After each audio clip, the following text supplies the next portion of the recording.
Hello, everybody. Good morning and welcome to the United Stands. I'm Mark Goldbridge and this is your latest Manchester United news. I forgot to put my microphone on. I'm a bloody amateur.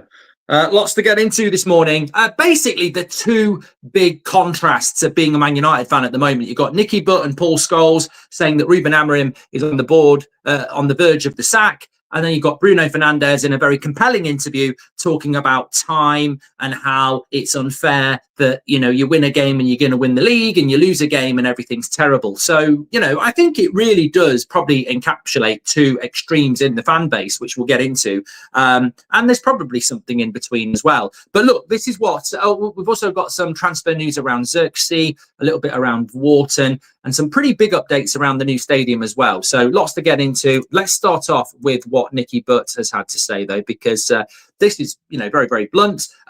Just realised I have got the Christmas jumper on today. Look at that. Look at that. That's a good view, actually. That's a good view. Around the back. There we go. You can see around the back. Can I get that? Yeah, there's a sign on the back there. Yeah, pre-order, available for pre-order. Links in the description. United Stand Shopify, the best one we've ever done. Can't wait for Christmas. In fact, I might just wear it every day now and be looked at like a weirdo. But we do ship worldwide. This is what Paul Scholes and Nicky Butt had to say. Nicky Butt said about Ruben Amorim and, whether he's going to get time or whether he's going to be sacked. He says, look, if me and Scholesy were in charge, we'd say, right, our job's on the line here and we've got to get some wins somehow. And it's not working, the system. So my thought would be, let's go and get 2 or 3 results anyway. We can, but he's gone so far now that he can't go back. He's made a rod for his own back. Does he think he can turn it around? Does he want to go back to Portugal or Spain or another club? I don't know the answer, but it's looking to me like it's going to happen sooner or later in relation to the sack. The manager seems to be obsessed with playing this way. And if he keeps it up and does not win games, he won't have a chance to do it because he's going to be gone. It's a fact. And Scholes, he said, if you don't win games, you will lose your job. It's getting to that point now. So look, honestly, I think that respect probably will go out the window. It is the United Stand community chat, but that is not an opinion that's not far out. It's not like some of you don't have that opinion. You've basically got Nicky Butt, Paul Scholes, legends of the club, saying that they don't like the system. They don't like the manager's stubbornness. He's not getting the results and he's going to get the sack. Are they wrong? Are they wrong? I mean, I feel like that on the eve of a big game against Liverpool, I do sort of subscribe to the view that we should be positive until there's a reason to be negative. Having said that, you can't police opinion, and some people have checked out anyway. Some people just think it's an inevitability that he's going to get the sack, and you can't disrespect that, even though I don't agree with that. I think we should be buzzing, excited and expecting a performance tomorrow, and if we get a performance tomorrow, then all these negative opinions will not matter. I saw a comment from Bruno Fernandes about Juan Mata contacting him about his goal at Wanfield, and Bruno Fernandes basically saying, yeah, we want to be able to do a result like that and live off it for years as well. And that's what can happen tomorrow, and that can change opinions. You go to Liverpool and get a result, you can go to anywhere and get a result. So I think that but some people have made their mind up. Some people made their mind up. And to be honest with you, before people start having a go at Nicky Butt, I actually thought one of the things he said was absolutely spot on. He's very angry with the way the club's being run in the academy. And he said, I'm sick to death of hearing people at Man United's academy saying it's not about winning, it's about the experience. It's fucking about winning. Because if you've never won anything from 13 all the way up, how are you expected to go and win at the first team? You've got to develop winners, because if you don't, you can't play for a big club like Manchester United. And that's the biggest thing I've noticed in the academy over the last so many years. So look, I like Nicky Butt because he worked at the club and he speaks with a lot of sense. I don't think you can just sweep it under the carpet and say, oh, he's just negative. I think he's somebody that worked in the club, basically left the club because he got fed up with it, and has more of an insight than we do to the mentality at that football club. I've never heard that before. I've never heard that as an academy, we don't prioritise winning. We prioritise, developing individuals. There are a lot of academies that do this. I've got first-hand knowledge of academies that do this, and I tear my hair out at it. They'll turn up at a tournament. They'll take 22 players. They'll mix and match all the way through the tournament. They won't get through the group stage, and then it will just be, yeah, but it's not about the winning. It's about, it's about the taking part, or it's about developing players. And I'm like, fuck off. I agree with Nicky Butt. I completely agree. And if I didn't realise that Man United had that mentality in their academy, and if they do, that's shocking. It's absolutely shocking. But it's not actually that unique. As I say, I've experienced it. I'm sure some of you have experienced it. Some academies don't prioritise winning. They just don't prioritise winning. They just think ultimately it's about preparing the right players to see if they can make it to the first team. But some of these players then get really frustrated because they come off the pitch and they're disappointed because they've lost. And then the coaches are going, yeah, but that's not what we're looking to do here. It's not about winning this game. It's about, when you're 18, 19, can you get in the first team? And Nicky Butt's right, because when they're 18, 19, they've got no experience of winning. You're creating people. I just think in life, in any stage of life, if you accept losing, you create a different mentality. If you're meant to get up at 7 o'clock every morning and then your mum and dad come in and go, have a lie until 7:30, it's absolutely fine. You won't get used to getting up at 7 o'clock in the morning. And that's not for adults. I don't live with mum and dad. But what I'm saying is like discipline, winning it's a habit. And it's surprising. So I agree with Nicky Butt on that. So I can't go, I don't agree with Nicky Butt on what he says about the manager when he's just made a great point about our academy. We're so desperate for our academy to come to fruition and deliver players for us. And he's just blown the bloody doors off that we don't prioritise winning. I mean, that's absolutely shocking. But as I say, I've experienced it. I don't understand it. It's almost like the school sports day thing that annoys me, where, a lot of schools now on sports day, they don't give a prize out for first prize because everybody's a winner. Bollocks. You're not a winner. If you come first place, you're a winner. You're not a winner if you came last place, you're crap at running or you fell over, When you're 18 and you go for a job and someone else gets at you, you don't get the job as well because life ain't fair, motherfucker. So, I think that I think Nicky Butt's absolutely spot on in relation to that. And it's quite concerning that our academy is not prioritising winning. Participation trophies, says Lee Berman. But bringing it back to what they said about the manager, the sack is coming, say Nicky Butt and Paul Scholes. Do you agree with that? Because then you've got Bruno Fernandes interview, which I thought was very, very, very interesting. He said, look, playing for the club is massive, but at the same time, it's a big privilege. So if I'm playing in the midfield, it doesn't change my position, that it's a privilege to play for this football club. He says, any manager who comes in here will be one game away from crisis. But at this club, it's always like that. If you win a game, it's like you're going to win the league. If you lose a game, it looks like there's a cloud over the club that won't go away anymore. So basically what Bruno's saying there is that our fan base and the media are a bunch of flip-flops. He says, sometimes you need to look at the bigger picture. And obviously from the club side, they need to do that. As a player and a group of players, we believe that the manager can help this club get back to where it belongs. And this was his reaction to what Sir Jim Radcliffe had basically said, because he said if Sir Jim Radcliffe shares the player's opinion, namely that the manager is the right person for this role, then it's a good thing to have two groups of people who share the same view. Now, some people are going to say that's all talk.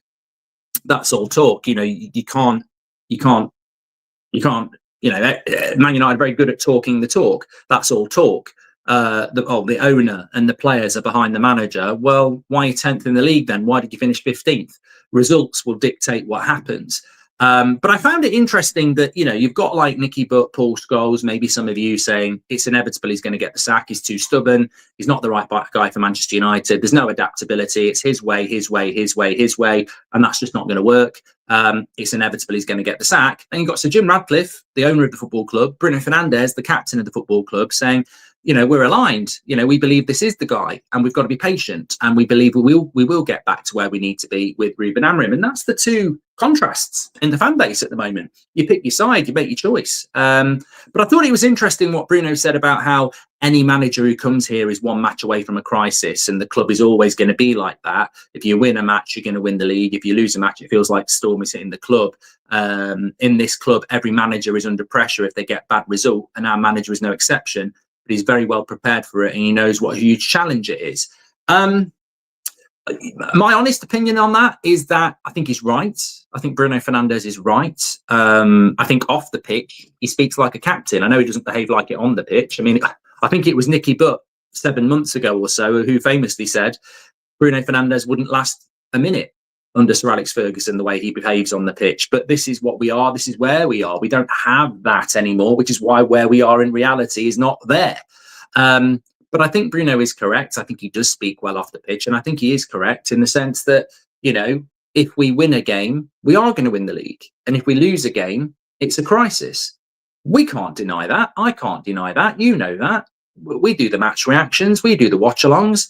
I mean, I've been there at half time and people are saying, you know, Jose out, Ollie out, and then we're going to win the game. So sometimes it's not even the game. Sometimes it's half time. So that's the world. That's the TikTok generation. That's the world we live in now. It's instant gratification, isn't it? So look, I think there is an element of truth in the fact that, you know, one loss and it's a crisis, and one win and it's, you know, you're going to win the league. Look at this season. We've lost 2 games. Newcastle lost 12 last year. So how many games have we played? 7. We've lost 2 games in 7. 7 into 38 is 5.5. And we've lost 2 games in 7. So times that by 5.5, that's 11 losses. We're actually on track to lose less games than Newcastle when you think about it. I mean, that's a head mess, isn't it? But Newcastle lost 12 games last season and they finished 5th. We've lost 2 games in our first 7. If you multiply that into 38, that's 11 losses. So we could still finish 5th in this form we are at the moment. The problem is we're 10th, but you know what I mean. And we, you know, I think it's very difficult.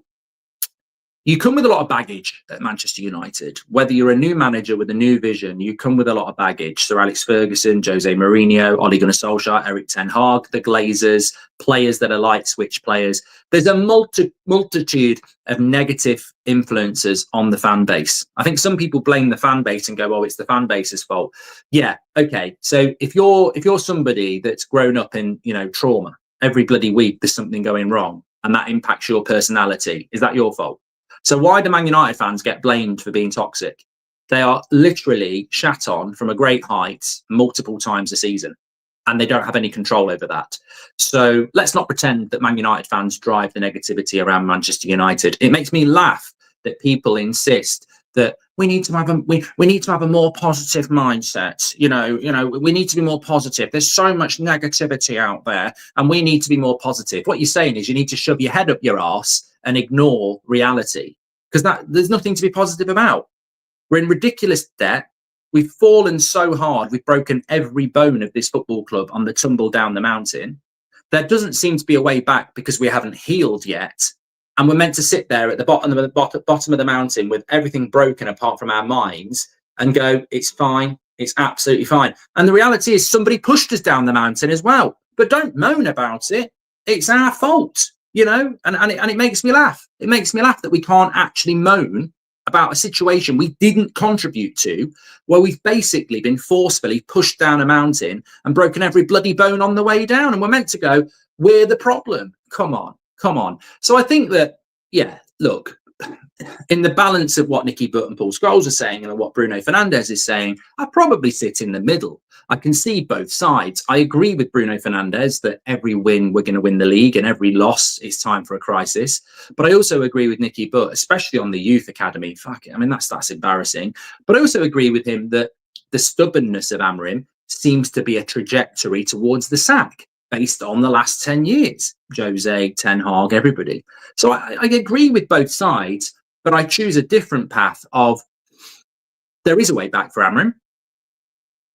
And there is a way for him to be sacked. And I choose to be optimistic that and hopeful that he can survive and we can get better, because I think sacking managers hasn't necessarily worked. But I'm also realistic to the point that if he keeps losing games, it becomes untenable. So I'm not on the fence. I want him to do well. I'm Amorim in, but I'm also not going to sit here and say, oh, it's definitely going to work out, because that would make me an idiot. I think there's a very big chance he'll get sacked.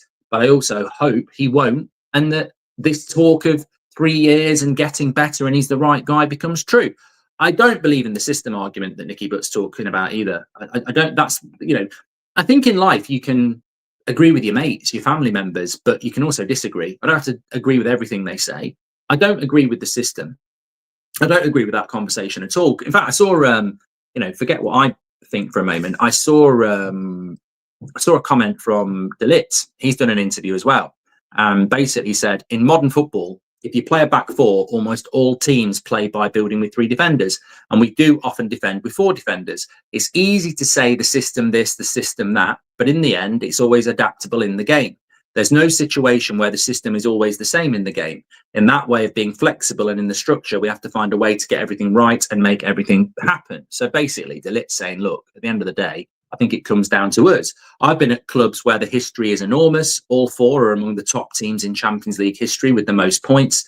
What also happens is if the history is too big, the club also expects you to be as the history is. And this is a bigger pressure than when you're at a club where maybe there's less history and you have to create history. And I think that's just a very honest assessment of being at Manchester United from De Ligt. But that was going to be my other point. Like, where I think Nicky Butt comes from is a place of being at a football club with a history, with an expectation and succeeding. You know, when Nicky Butt was coming through at Manchester United as a kid, was the expectation any different? Absolutely not. He would have been coming through in the early 90s, the late 80s, when we hadn't won a league title in many years. The pressure would have been huge. Winning was important. He worked his way through, like the class of 92, and he won things. And that mentality was a demand to be the best. And he probably looks at Man United now and goes, I don't recognise this football club. I don't recognise it. In the youth, they're not even being told to win. And in the first team, they're not winning. And they probably look at it and go, it's just so fucking logical. And you probably want people like Nicky Butt in Manchester United. And it's a shame he's not there anymore because, yeah, Darren Fletcher was decent, but Nicky Butt is 10 times the player Darren Fletcher was with 10 times the mentality. So you want people like Nicky Butt in. And when he's swearing and saying the club is so frustrating from top to bottom, you want those sort of people in the football club because they get it. They do get it. And I think that whilst it can be a bit of an onslaught of negativity, especially before a game against Liverpool where we've just beaten Sunderland and if we win tomorrow, everything's rosy again, I still think fundamentally, even if we win tomorrow, most of us would go, we'll be back here. You know, it'll be a temporary holiday. It's like going on holiday, isn't it, for a couple of weeks? Great. But we will be back here. Even if we beat Liverpool tomorrow, we'll be back moaning at some point in the next 6 weeks because that's the roller coaster of United. And I think maybe what Nicky Butt's talking about is the whole big thing. Like, regardless of a result at Liverpool, we've done it before, but we end up back here. And I think that conversation contrasts maybe to what does Bruno Fernandes know about success at Manchester United? What does Sir Jim Ratcliffe know about success at Manchester United? What does Ruben Amorim know about success at Manchester United? When you break it down, we're listening to 3 people with no history of success at United telling us it's going to take time. And they've never done it at this football club. They've got no concept of what it takes to win a Premier League at Manchester United, what it takes to be in the Champions League every year at Manchester United. So these people are there going, every wins, we're going to win the league. Every loss, you know, it's a crisis. But what's the pathway out of that? You know, I agree. Every win, we're going to win the league. Every loss, we're going to get relegated. But everybody knows that. It's not profound. It's true, but it's not profound. But what is your pathway out? Because when Sir Jim Ratcliffe says it's not a light switch, well, you've never fucking won anything in football. And when Bruno Fernandes says, yeah, we're aligned with the owner in backing this manager, what do you know about winning league titles at Manchester United? So I think sometimes the negativity swamps the positivity and vice versa, which is why I sit in the middle of that. But they both make good points. The reality is, to stop the manager being sacked, the players need to start winning consistently. And for Amorim to get the sack, we need to keep losing. And we will find out what's going to happen very, very soon, won't we? Probably tomorrow. He needs results to survive, says Venky. But I found it very interesting, and it probably would have been more suitable for an 8 o'clock show, to be honest with you. But the contrast of where we are, and there should be no guilt attached to that. I mean, God, you know, I can see the comments now. Let's see what the comments will be like when, you know, people who aren't watching live drop their comments. But the cold, harsh truth is, you can't argue with either side. You can, because that's life. But I think he's on a trajectory to get the sack because he's too stubborn and the results aren't good enough and the system's not working. I think if we give him time, we will get better because he's got the backing of the players. And if the board back him as well, we'll gradually get better. life, people. Is it not exciting? Are you not entertained? You know, let's see what happens. I knew someone would say, what do you think is going to happen? I think the next 4 games define, really. If we can go to Liverpool tomorrow and get a result, I think it gives us the confidence to go to Forest and Spurs and get a result. If we lose tomorrow, I think it becomes, you know, it's not the end of Amrin, but it sort of throws you back into that 3 losses already.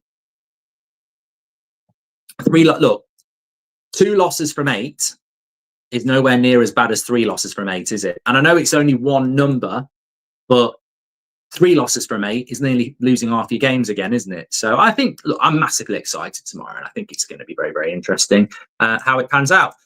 Let's go through some other stuff. I want to get into your comments as well, but I want to just bring into, I have to laugh at this. Pat.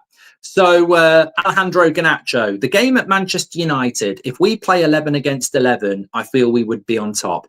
Mate, keep talking about Man United. I love it. I love it. You're just another ex who's bitter because you got dumped. Keep talking about Man United. 11 against 11, maybe Chelsea would have got a result. But you know where you would have been? Sat on the bench, pal, because that's where you were. You weren't involved. He didn't want you. He didn't want you involved. You were on the bench, mate. So you try and claim your new club's victories that didn't happen. 2-1 Man United. You sat on the bench. Keep this football club out your mouth and focus on yourself, because you won't be able to. You won't be able to. And I find it funny that, you know, we've got huge problems ourselves, and these ex-players who are going out on somewhere else can't keep our football club out of their mouth. Very, very funny. But I'm actually doing a Chelsea watch on at lunchtime. You know what? If you watch my FC's 26 career mode on Thursday, there was a crazy Chelsea moment. I think still won the game, actually, so get in the bin. But yeah, I'll probably just set Garnacho up to score a hat-trick now, and that's on me. From one ex-player to another, Marcus Rashford could be open to discussions on a different kind of salary structure compared to his United salary to facilitate a permanent move to Barcelona. He wants to stay at the club beyond this season. That's the end of the sentence. This is good. This is really, really good. You know, I think that Marcus Rashford is very, very happy at Barcelona at the moment. And if he's looking to look, I think if Marcus Rashford's on 300 grand a week at Man United and he's unhappy, he ain't never going to do anything about that, because it's the money, isn't it? The money. Why should I take a pay cut? Why should I take a pay cut?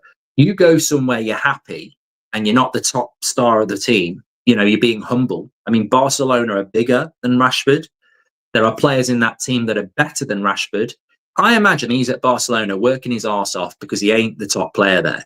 And now he's like, this is a good place to be. This is a great place to be. The weather, the club, Champions League, title race. I want to be here. I'm hungry again.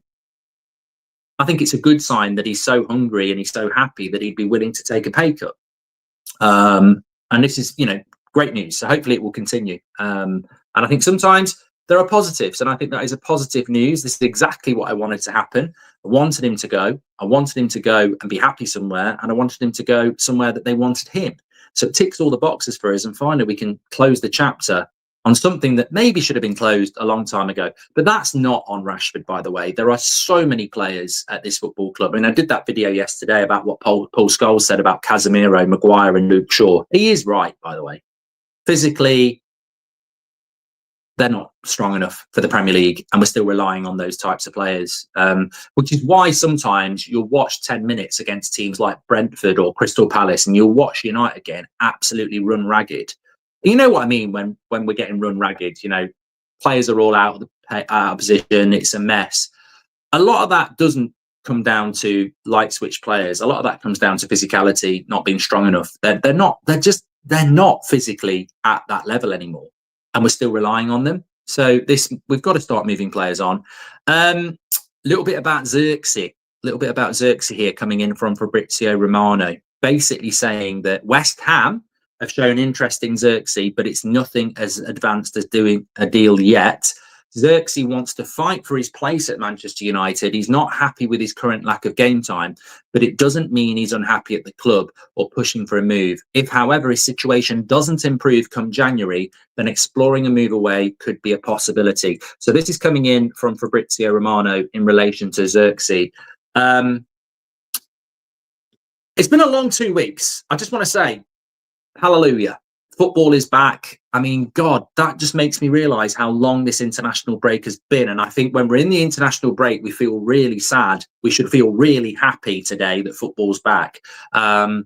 Because I remember on the Sunday after we played Sunderland, so 2 weeks ago, which feels like 2 years ago, I spoke about Mainoo and I said, there's another story going to drop early this week. And it was Xerxes. So that was 2 weeks ago. We were talking about Xerxes and Mainoo potentially looking to go and knock on the door for January. Obviously, the middle of October is too early to do that, because if Sesko, Cunha, and Mbeumo all get injured, I think Xerxes is knocking on the door of the first team. So things can change between now and January. However, look at the situation, right? Does Xerxes get game time tomorrow? I can't see it. I think Cunha is going to be on the bench, so he will come on. I can't see Xerxes getting minutes tomorrow.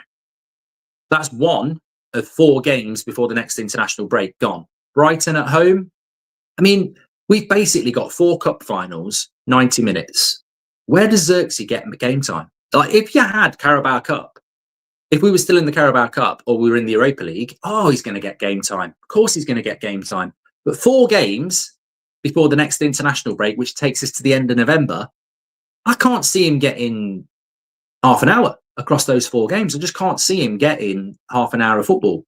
I might be wrong, but even if he gets half an hour, he's not going to turn it into a start, is he? He is so far off the first. I think Mainoo's closer to the first team, and I'm not convinced Mainoo's going to get much game time. But Xerxes is in a terrible position. You know, you've got Sesko, Cunha, and Mbeumo, Mount all ahead of you. That's 4. And then you've got Ahmad, who can play at 10 if someone plays at right wing back, so that's 5, and possibly Bruno could be pushed in there, so that's 6. So look, completely agree with Xerxes. Fight for your place, not pushing to leave. It's the middle of October, but the problem is it's going to be the start of January before you know it. And how many minutes has he played for Man United in the Premier League so far? I don't know. I'd say it's less than an hour.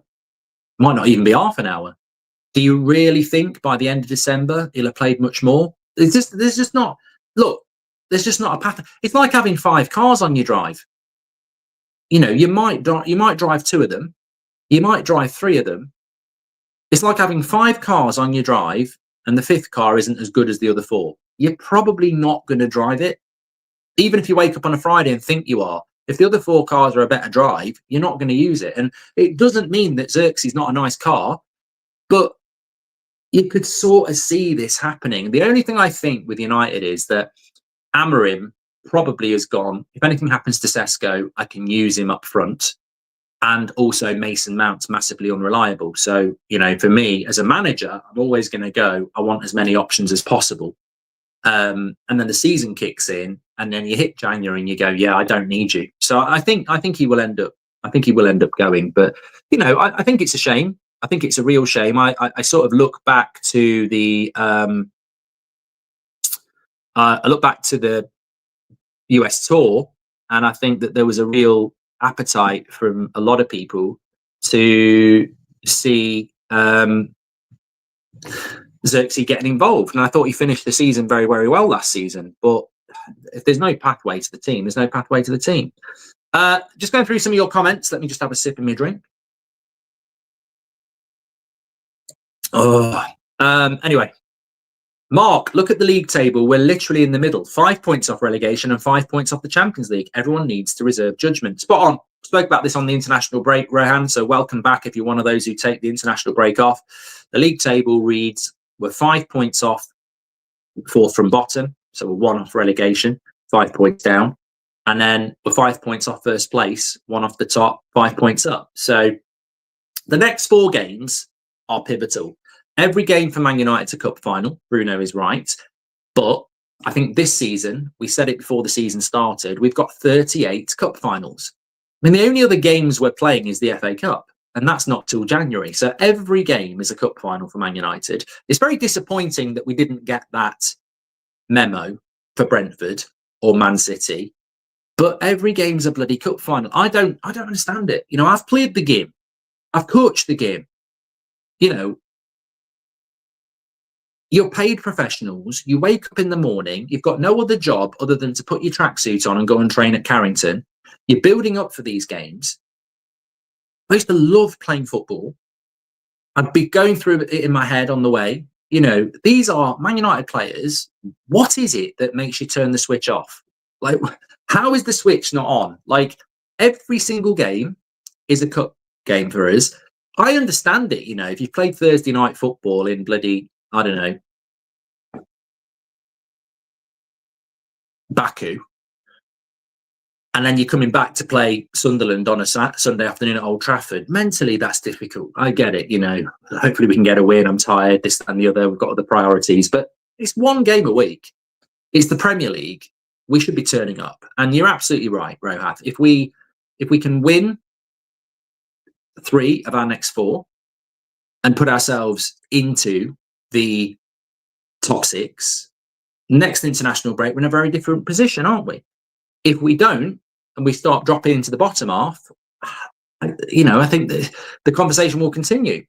Thoughts on Jim Thwaite as a midfield prospect, says Andy Hart. Look, I think Lacey, Thwaite, Obi, even Heaven, you know, there are other players as well. We've got some good youth players. But what I don't want to see is people using these names as lifesavers. Like, oh, if we play Thwaites, then, you know, we're going to win the league. Like, we've never done that. It's never happened. It's never happened. Ryan Giggs, David Beckham, Ronaldo, all these players were nurtured. And I know we brought Ronaldo in, but he was a kid. These were nurtured players. We didn't drop them into a shit team and become good.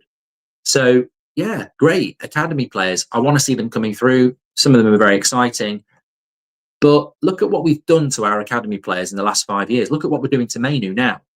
Like, we need to provide the platform. I don't know whether we have the platform for that at the moment. You know, we're talking about a roller coaster team, a light switch team.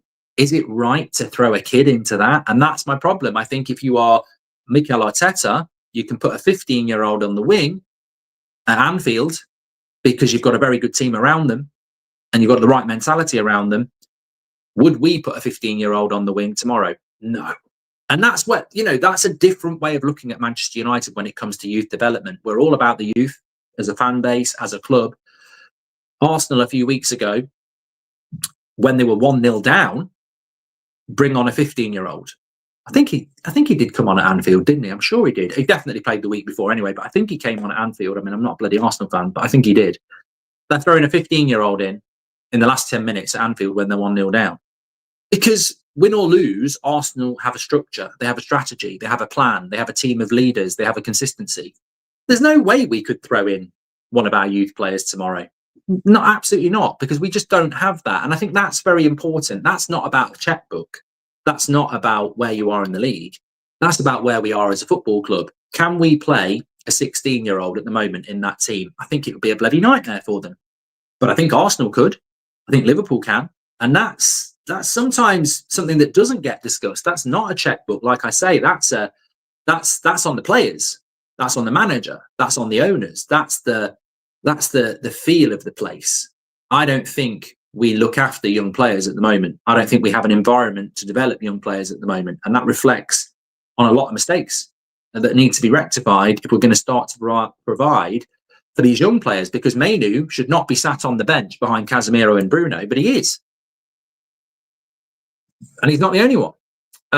Morning, Mark. We've lost 3, not 2. Wonder how it will look in December. Hope the players don't get too comfortable with. Oh, we lost to Arsenal, didn't we? Artec. A lot of people were saying that it's 3, not 2. So yeah. Okay, that changes the story slightly, because if we've lost 3 from 7 and we lose tomorrow, that's 4 from 8. We've lost half our games. Also, Newcastle lost 12 games in 38 last year and finished 5th. We've lost 3 in 7. So 7 into 38 is basically 5.5. Yeah, that goes up to fucking hell. So if we carry on with 3 losses every 7 till the end of the season, we will lose 17 games. It's amazing how 1 extra loss can cause a problem, isn't it? But it's another 5.5 losses on 11, isn't it? So it's about 17 games, like I said. Yeah, okay, fair point. But we have played the top 4 in the first 8. Blas, thank you very much for becoming a member. You're an absolute, gifting a membership, Blas. Thank you very much. I don't care about the opinions of our owners, but I still listen, but I will listen to it. And if Radcliffe says 3 years, isn't Nicky Butt's opinion irrelevant? Rajaf. I think Nicky Butt's opinion's worth way more than Sir Jim Radcliffe's when it comes to Manchester United Football Club, so I don't think it's irrelevant. Flip side of the coin, Sir Jim Radcliffe owns the football club with the Glazers and Nicky Butt doesn't. So I think the lesson is, unfortunately, I'd rather listen to Nicky Butt than Sir Jim Radcliffe, but Sir Jim Radcliffe has more power, which is why I'd love to see a change of ownership, I suppose. What's the point of the Olympics, says Wesley. I don't get the context. I'm sure that was an old comment. Champions League versus World Cup. What's better, says Rajaf. Don't really care. Bring back MUFC MPB. Would massively appreciate everyone sharing score predictions for tomorrow, says MUFC MPB. I thought you were already back, mate. MUFC MPB was a massive account on X, but I thought you were MUFC. You're getting a big shout out now.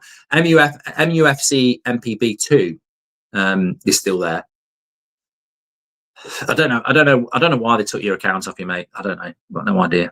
2 years of being a member. Appreciate your work, says David. Thank you very much, pal. Appreciate that. Let me just go make sure I've covered everything I wanted to cover off in the morning show. What's the plan for the rest of the day? 8 o'clock show tonight, Saturday night. I've got 2 watch-alongs on That's Football.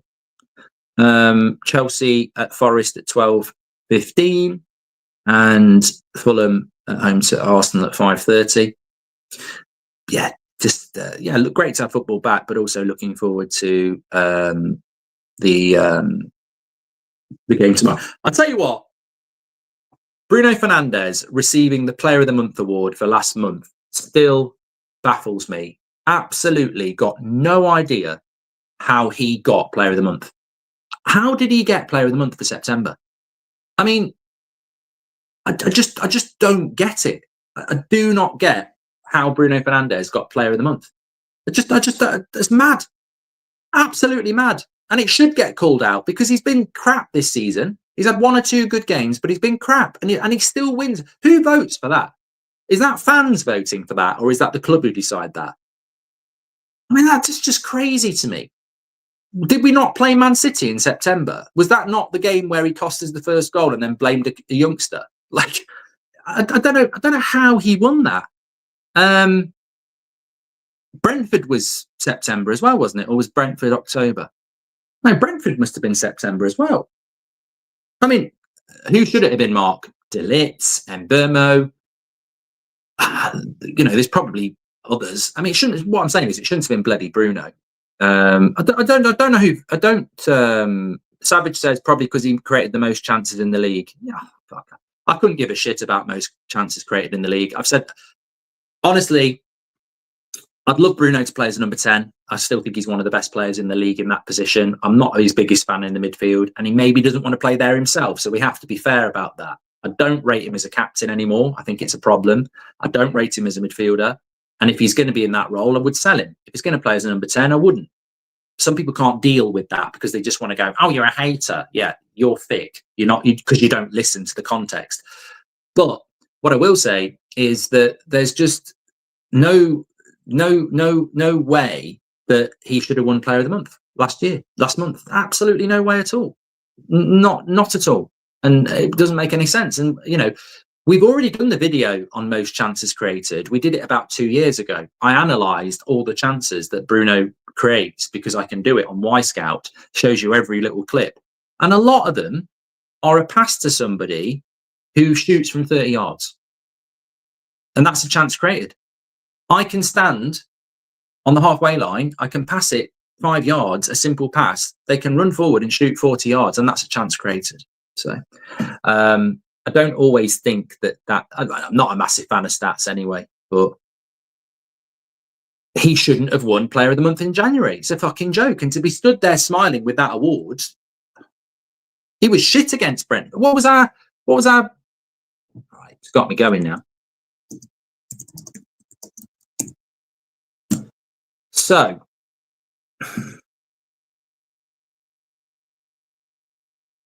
September. 3 games. We played 3 games in September, right? 3-1 against Brentford. He was absolutely shit and missed the penalty. Chelsea, he played well against Chelsea. Fair play. He did play well against Chelsea. Man City, shit. He played shit in 2 of the 3 games and he gets player of the month. Now, I'm not saying somebody played well in all 3, but you can definitely think of 3 or 4 players that deserved it more than him. I'm calling that out. That's bollocks. Who voted for that? Was that fan voted for? And people say Player FC's dying. I mean, come on. I like Bruno, but he shouldn't be winning player of the month. I'd give it to De Ligt. De Ligt or Mbeumo by a long, long way. De Ligt's been our best player this season. And probably Mbeumo. They've been our best 2 players this season. Anyway, I am... Edmundo says, finally you've agreed that he's not captain quality. I've backed Bruno as captain. I probably still back him as captain because it's about, is he the best captain we've got? I always said, I don't think he's a great captain, but he's the best captain we've got because we don't have enough leaders. I actually think now that his captain style is probably not conducive to what we need. I don't think when you're a team lacking confidence, you need a captain running around being petulant, throwing his hands in the air. I think you need somebody that's a little bit calmer and a little bit more, vocal, but, leads by example. So I don't know whether we've got someone like that, but I would argue that maybe someone like De Ligt should be someone that you're utilising more. In the longer term, I think people like Mbeumo and Cunha could do it as well. So, I think Martinez could do it if he stayed fit. Anyway, thank you very much for Champers says, what's happening with your kitchen? Well, hopefully it's coming towards an end because they're working on it today and they don't normally work on a Saturday. So hopefully it's coming towards an end. But as soon as it's ready, I'll do a live show from there because I feel like we've all been part of this journey.